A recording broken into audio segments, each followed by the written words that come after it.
देखिए, हम कुशाभाऊ ठाकरे परिसर में यहाँ मौजूद हैं और जब से आचार संहिता लगी है, जब से तारीखों का ऐलान हुआ है, तब से यहाँ पर बैठकों का दौर शुरू हो चुका है। प्रदेश के सह चुनाव प्रभारी मनसुख मांडविया यहाँ पर हैं, प्रदेश के सह प्रभारी नितिन नवीन यहाँ पर हैं, तमाम भारतीय जनता पार्टी के नेता हैं, प्रदेश अध्यक्ष अरुण साव यहाँ पर मौजूद और बैठकों का दौर यहाँ पर चल रहा है। लगातार अब किस तरह से चुनाव की तारीख ऐलान होने के बाद अब किस तरह से भारतीय जनता पार्टी को चुनाव में जाना है, चुनावी मूड में जाना है, इसको लेकर अब चर्चा शुरू हो चुकी है। और साथ ही साथ भारतीय जनता पार्टी के पास अभी दो बड़ी चुनौती है और उस दो बड़ी चुनौती को लेकर हमारे साथ चर्चा करने के लिए प्रदेश के महामंत्री विजय शर्मा यहां पर मौजूद हैं।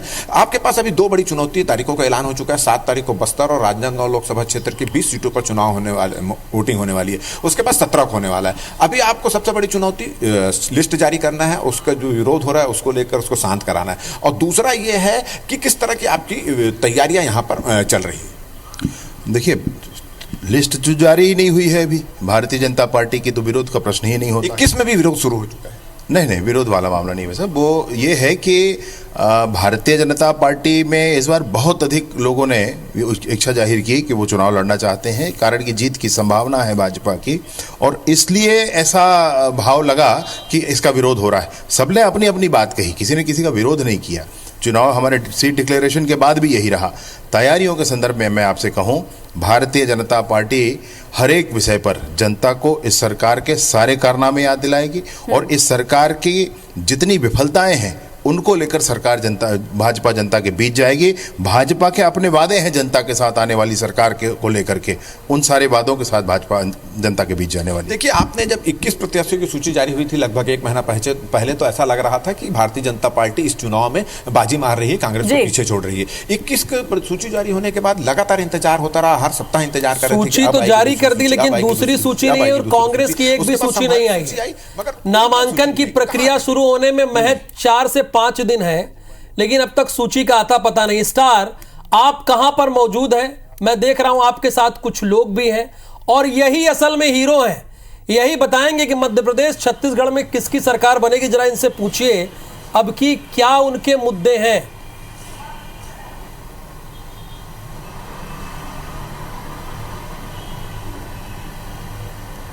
मेट्रो भी मिल क्षेत्र में आई है, ये देन है हमारे कैलाश विजयवर्गीय साहब और श्री रमेश जी विजयवर्गीय और मेंदोला जी के अलावा भी काफी सारे नेताएं हैं जिन्होंने लगातार इंदौर शहर के लिए काम किया। क्या लगता है इस बार सरकार किसकी बनेगी और क्यों बनेगी? अरे, भारतीय जनता पार्टी की सरकार बन रही है और 6 दिसंबर को आदरणीय कैलाश जी, इनसे मुद्दे भी तो पूछिए। हम इसी आधार पर क्या लग रहा है आपको, ये बुलेटिन कर रहे हैं कि मुद्दा क्या रहेगा जनता का। देती है तो विकास के मुद्दों पर बात करती है, रोजगार को लेकर बात करती है, शहर के विकास को लेकर बात करती है। क्या देख रहे हैं इस बार इंदौर के बड़े मुद्दे क्या हैं जो आपको लगता है कि इस बार चुनावी मुद्दे रहेंगे? इंदौर भारत में सबसे 1 नंबर स्वास्थ्य के क्षेत्र में सबसे अच्छा शहर माननीय कैलाश विजयवर्गीय जी की देन है, यहाँ के कम्युनिस्ट कार्यकर्ता की देन है, और यहाँ की जनता ने बार बार भारतीय जनता पार्टी का साथ दिया। और माननीय कैलाश विजयवर्गीय जी ने मेट्रो ट्रेन हो, ब्रिज हो, बड़े बड़े हाईवे हो और 2-3 दफ़े एम्स हो, इसके बावजूद भी जो बिजनेस समिट हुए, हजारों लाखों लोगों को रोजगार भी मिला है। आगे भी योजना चल रही है मोदी सरकार की, लाडली बहना की चल रही है, गैस 500 रुपए में। किसकी बनने वाली प्रदेश में क्या लगता है? भारतीय जनता पार्टी की सरकार बनेगी, 155 सीट जीतेगी। भारतीय जनता पार्टी की पूर्ण बहुमत से सरकार बनेगी। माननीय कैलाश विजयवर्गीय भी अच्छे रिकॉर्ड मतों से जीतेंगे और मुख्यमंत्री भी बनेंगे। और भारतीय जनता पार्टी नरेंद्र कार्यकर्ताओं की मंशाएं हैं कि उन्हें मुख्यमंत्री बनेंगे या वो पार्टी निर्णय लेगी। लेकिन आप मुझे एक बात बताइए, जिस तरीके का अभी मध्य प्रदेश में हम सिनेरियो देख रहे हैं, वे खुद 1 नंबर विधानसभा क्षेत्र से उनको प्रत्याशी बनाया है, सामने संजय शुक्ला हैं, लेकिन इसके अलावा उनके पास अन्य मालवा निमाड़ की भी जिम्मेदारी है और वो खुद भी कहते हैं कि वो ज़्यादातर इस सीट पर समय दे नहीं पाएंगे।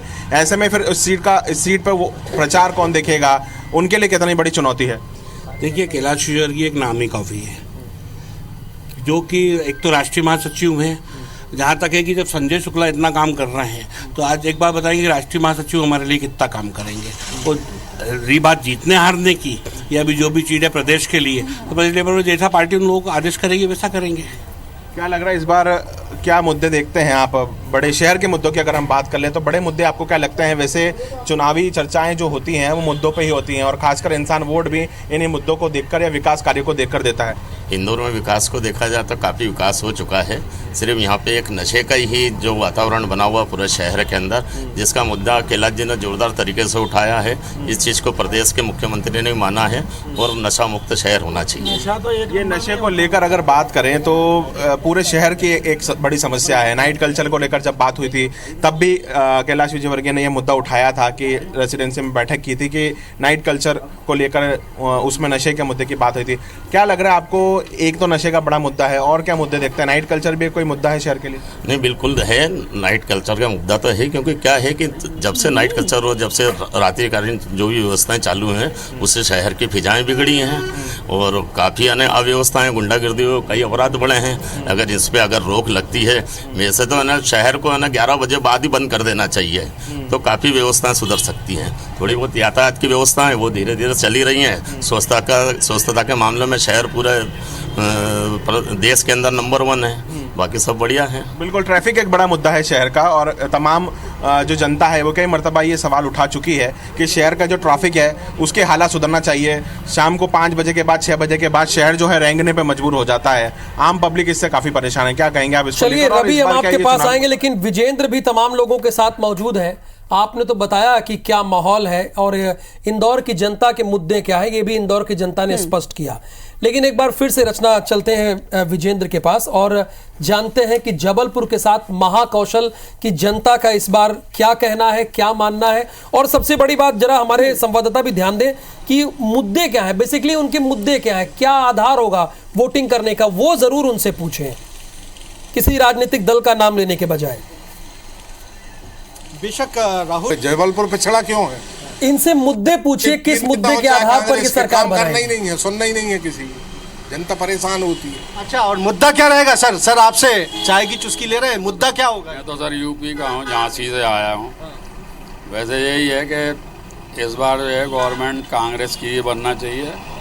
बीजेपी बहुत घबराई हुई है कांग्रेस से, जब से उन्होंने अपना नाम इंडिया रखा है, जब से बीजेपी घबराई हुई है। अपने सांसदों तक को विधायकी के लिए टिकट दिए गए हैं। इसका मतलब क्या है कि कहीं ना कहीं खौफ तो है कांग्रेस से। देखिए विजेंद्र, जिले की अगर जबलपुर की हम बात करते हैं तो जबलपुर में 18 लाख से भी ज्यादा कुल वोटर्स हैं। नए वोटर्स की संख्या भी यहाँ पर 52,000 है। ऐसे में जब नए वोटर्स आएंगे तो उनके अपने मुद्दे भी होंगे।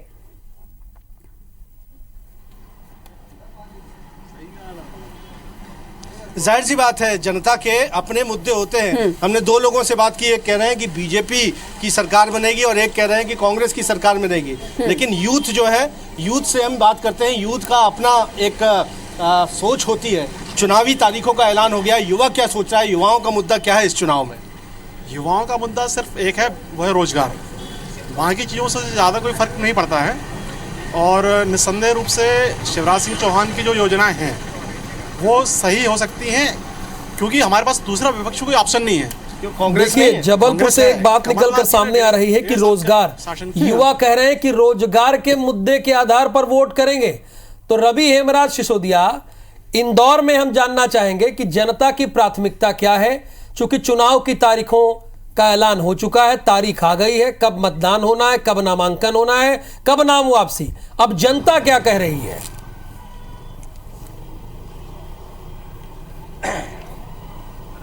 बिल्कुल, देखिए इंदौर के तमाम जनता हमारे साथ में, उनसे हम बात करने की कोशिश करते हैं और समझते हैं कि इस बार का ये जो चुनाव होना है, इस चुनाव को लेकर वो क्या सोचते हैं। और आज अब जिस तरीके से माहौल, चुनावी माहौल बन चुका है, दमखम से दोनों पार्टियां मैदान में उतरेंगी, अपना चुनावी प्रचार देखने को मिलेगा।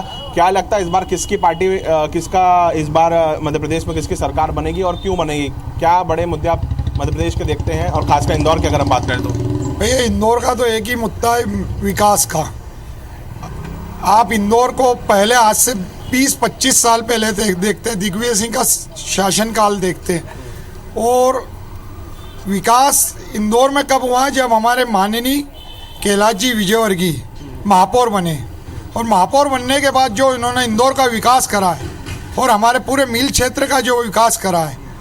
पहले यहाँ पर कोई ऑटो वाला भी नहीं आता था, आज हमारे मिल क्षेत्र में जितने भी मॉल हैं जितने भी बड़े हॉस्पिटल हैं, राहुल, बजाय इसके कि कोई जजमेंटल हो जाए, हम कोई यहाँ से फैसला सुनाए, जनता से हम राय लेने की कोशिश करेंगे कि दरअसल जनता का मुद्दा क्या है, आम कारोबारी, आम जनता, युवा, महिलाएं क्या सोचते हैं। तो सर, आपसे ही जानता हूँ, इस बार चुनाव में आपका मुद्दा क्या होगा जिसको लेकर आप वोट करेंगे? क्या बोले यार भैया, क्या मुद्दा है जनता का? क्या मुद्दा है इस बार? जनता का मुद्दा तो बेरोजगारी और जो चीज़ें जो महंगी हो रही हैं उस पर होना चाहिए। लेकिन बीजेपी वाले हमेशा धर्म की राजनीति को आगे ले जाते हैं, तो हमें लगता है कि इस बार जो है कांग्रेस की सरकार आना चाहिए एमपी स्टेट में। और जैसे कि पिछले बार के चुनाव में भी एमपी कांग्रेस ही जीती रही, लेकिन बीजेपी ने जो खरीद फरोख्त में जो लॉकडाउन के दौरान उन्होंने अब दूसरी सरकार गिरा के अपनी सरकार बना दी। तो ये कांग्रेस लगातार कहती है कि खरीद फरोख्त करके सरकार गिरा दी गई, तो यहाँ महाकौशल जबलपुर की जनता को भरोसा है इस बात पे? जनता तो अभी धर्मों में ज़्यादा उलझी हुई है, तो ये भी एक मुद्दा है उसके लिए, बीजेपी वालों के लिए। तो ये महंगाई की बात आप कह रहे हैं, तो महंगाई यहाँ पर मुद्दा बनेगा? महंगाई का मुद्दा तो होना चाहिए, क्योंकि पेट्रोल भी आज आप जैसे देख रहे हैं कि 110 रुपये चल रहा है, और चुनाव आते ही अभी 200 रुपये सरकार ने गैस में कम जरूर कर दिए है, लेकिन चुनाव के बाद फिर बढ़ जाएंगे। तो ये मुद्दा भी होना चाहिए महंगाई का। और आम जनता के लिए तो यही मुद्दे काफ़ी हैं। देखिए, आम जनता, राहुल, वो कह रही है कि ये समझ रही है कि चुनाव जब आता है तो कुछ रियायत मिल जाती है, लेकिन वो समझ रही है कि महंगाई जो है वो मुद्दा होगा। सर, आपसे मैं जानना चाहता हूँ, आपका क्या मुद्दा होगा इस चुनाव में? क्योंकि आचार संहिता लग गई है, अब तो वोटिंग की तैयारी है। हमारा मुद्दा, जहाँ तक मुद्दे की बात की जाए तो भाई साहब, मुद्दा है बेरोजगारी और मध्य प्रदेश का अर्बन डेवलपमेंट, जो कि मध्य प्रदेश अर्बन डेवलपमेंट सूची में आप देख रहे हैं किस स्थान पर है। और क्या सिर्फ कागजों का स्थायी डेवलपमेंट नहीं चाहिए, हमें वास्तव में डेवलपमेंट चाहिए। और चूंकि देखा जाए तो डेवलपमेंट की सूची में मध्य प्रदेश का कोई स्थान नहीं बनता है। जबलपुर और महाकौशल की बात करें, जबलपुर महाकौशल में वैसे ही ऑलरेडी पिछड़ा हुआ है। शिक्षा क्षेत्र में देख लीजिए, औद्योगिक क्षेत्र में देख लीजिए, औद्योगिक क्षेत्र न होने के कारण बेरोजगारी है, उसका अनुपात बहुतायत में है। और शिक्षा क्षेत्र में आप देख रहे हैं, जहाँ चूँकि मालवा और भोपाल मध्य क्षेत्र जो है बहुत आगे बढ़ चुका है बजाय जबलपुर के। तो ये भेदभाव की राजनीति जो हो रही है, शुरू से जबलपुर के साथ सौतेला व्यवहार हो रहा है, उस व्यवहार के परिप्रेक्ष्य में हम चाहेंगे कि अब सरकार का बदलाव होना चाहिए। तो रिपोर्ट कार्ड बनाएंगे पहले प्रत्याशियों का और उसके आधार पर फिर वोट करेंगे? जी बिल्कुल, रिपोर्ट कार्ड बनता है। 5 साल में जिसने जैसा काम किया उसका वैसा रिपोर्ट कार्ड बनता है, उसमें कोई बात ही नहीं है। तो दूध का दूध और पानी का पानी, ये चुनाव भी करेगा राहुल। और जनता जो है, देखिए, एक बात तो विजेंद्र क्लियर हो गई है कि जनता कह रही है कि धर्म के देखिए, आपको बताना चाहूँगा कि जाहिर तौर पर इलेक्शन की तारीख तय हो गई है और उसके बाद से गहमा गहमी काफ़ी बढ़ गई है। जाहिर तौर पर अगर रायगढ़ जिले की बात करें, विकास काफ़ी बड़ा मुद्दा होगा। खासतौर पर सड़क इस क्षेत्र का एक बड़ा मुद्दा है, जिसको लेकर लगातार बीजेपी जो है विरोध प्रदर्शन करती रही है। और इस पूरे क्षेत्र में सड़क को लेकर इस बार बड़ा मुद्दा रहेगा। लोग कहीं ना कहीं बीजेपी इसको मुद्दा बनाने की कोशिश करेगी। मैं बता दूं आपको कि आचार संहिता लागू होने के बाद सियासी माहौल जो है यहाँ का काफ़ी गरमाया हुआ है। एक राजनीतिक तस्वीर आपको दिखाना चाहूँगा। इसके पहले मैं आपको बता दूं कि चूंकि रायगढ़ जिले से अलग होकर सारंगढ़ जिला अलग बना हुआ है, और इस बार जो चुनाव होने वाले हैं दोनों जिलों को मिलाकर होने वाले हैं। रायगढ़ जिले की कुछ सीटें हैं जो सारंगढ़ जिले में चली गई है, उस लिहाज से तत्काल एक कांग्रेस कमेटी में बैठक चल रही है। ये बैठक की एक तस्वीर आपको दिखाऊंगा, जिसमें सारंगढ़ जिले के जो अध्यक्ष है वो मौजूद है, रायगढ़ जिले के अध्यक्ष है वो मौजूद है। और लगातार अब चर्चा चल रही है, क्योंकि बीजेपी ने यहाँ के जिले की 2 सीटों की घोषणा कर दी है। 2 सीटें बची हुई है, कांग्रेस ने अभी तक 4 सीटों में से किसी की घोषणा नहीं की है। तो सियासी माहौल काफी गरमाया हुआ है, रणनीतियां तैयार हो रही है। पहले मुद्दों को लेकर हम बात करेंगे, क्या लगता है किस तरह का मुद्दा रहेगा, क्योंकि पिछले बार तो इस विधानसभा चुनाव में कांग्रेस को दिल खोल कर लोगों ने वोट किया था, 5 सीटें आपको मिली थी। किस तरह की चुनौतियां होंगी, किस तरह के मुद्दे होंगे इस बार? इस बार हम लोग जो वादे किए थे, जो हमने घोषणा पत्र जारी किया था, जिसको हमने पूरा किया है। इसके अलावा भी बहुत सारी योजनाएं कांग्रेस की सरकार, माननीय भूपेश बघेल की सरकार ने लागू की है। तो समाज के हर वर्ग को लेकर जो हमारी योजनाएं चल रही हैं, चाहे युवाओं को हो, चाहे कर्मचारी को हो, चाहे किसान हो, चाहे मजदूर हो, चाहे अनुसूचित जाति हो, चाहे जनजाति हो, वनवासी हो, सबके लिए लगभग योजनाएं हैं। तो हम आज बड़े गर्व से हमारी योजनाओं, नेताजी से पूछिए, चुनाव की तारीख आ गई, घोषणा पत्र और सूची कहाँ है? अपने 5 साल के कार्यकाल में इस छत्तीसगढ़ की जनता के लिए, भलाई के लिए क्या क्या काम? एक सवाल ये है कि चुनाव की तारीख आ गई है, घोषणा पत्र को लेकर क्या कहेंगे? वादे पूरे नहीं हुए कि फिर से नया घोषणा सुनने को मिलेगा? देखिए हमारे लगभग 36 जो वादे किए थे उसमें लगभग पूरे हो गए हैं और निश्चित तौर पर जो आने वाले समय में हमारी घोषणा पत्र समिति जो बनी हुई है वो घोषणाओं का और जनता के हित में घोषणाएं करेंगी और उसको हम पूरा भी करेंगे। आज छत्तीसगढ़ में एक माहौल है कि भरोसा केवल कांग्रेस की सरकार पर क्यों है, क्योंकि जो हमने कहा उसको पूरा किया। इसके विपरीत भारतीय जनता पार्टी ने जो कहा, केंद्र में बैठी सरकार ने जो कहा उसको एक भी पूरा नहीं किया। नए जिले के अध्यक्ष है सारंगढ़ के, एक बड़ा मुद्दा बीजेपी बार बार मुद्दा बना रही है कि सारंगढ़ जिला बना के कांग्रेस फंस गई है। क्या लगता है मुद्दा बनेगा इस बार? आप लोग जीत की बात कर रहे हैं, बीजेपी कह रही है कि यही मुद्दा बनेगा और इसके कारण बीजेपी को वोट मिलेगा। सारंगढ़ के लिए जिला ही एक बड़ा मुद्दा था, हमने जिला बनाया है और जिले के नाम से ही सारंगढ़ में चुनाव जीत रहे हैं। लेकिन दो पार्टों में बढ़ गया है ना, सारंगढ़ बिलाईगढ़ के लोग विरोध कर रहे हैं, बरामकेला के लोग विरोध कर रहे हैं, बीजेपी तो उसको मुद्दा बना रही है। ऐसा नहीं है, अब उनको शुरू में लग रहा था कि दूर पड़ेगा, मगर अब उनका समस्याओं का समाधान बहुत आसान हो गया है। मात्र 15-20 किलोमीटर में उनका एसपी ऑफिस है, कलेक्टर ऑफिस है और सभी समस्याएं जो जनपद सीओ के पास जाते थे आप सब कलेक्टर के पास जाते हो, तत्काल समस्या का समाधान हो रहा है। आज सारंगढ़ की जनता, बिलाईगढ़ की जनता अभी खुश। कुछ स्थानीय लोग उनसे भी हम बात करेंगे, क्या लगता है अगर चारों पांचों विधानसभा क्षेत्र की बात करें क्या कुछ मुद्दा रहेगा इस क्षेत्र का इस बार? यहाँ कांग्रेस ने जितने भी वादे किए थे सब पूरा कर दिए, बीजेपी के पास तो कुछ मुद्दा है नहीं और हमारे विकास के मुद्दे, हमारे सारे किसान भाई खुश हैं। चलिए ये राजनीतिक दल के कार्यकर्ताओं का क्या कहना था, चूंकि जनता के साथ साथ हम ये भी आपको दिखा रहे हैं कि राजनीतिक दल के कार्यकर्ता या नेता क्या कह रहे हैं। जितेंद्र थवाई चूंकि काफी देर से इंतजार कर रहे थे, बीच में हमसे जुड़ नहीं पाए थे।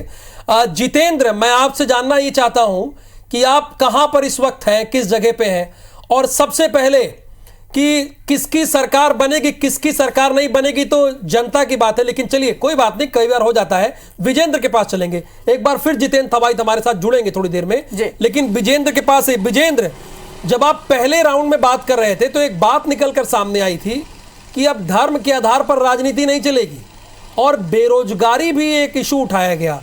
कुछ और लोग हों उनसे जरा पूछिए, बात कीजिए कि तारीख तो आ गई है, आदर्श आचार संहिता आज से लग गई है, अब नेताजी जब सरकारी कार्यक्रमों में जाएंगे तो चुपचाप रहेंगे, प्रचार नहीं करेंगे।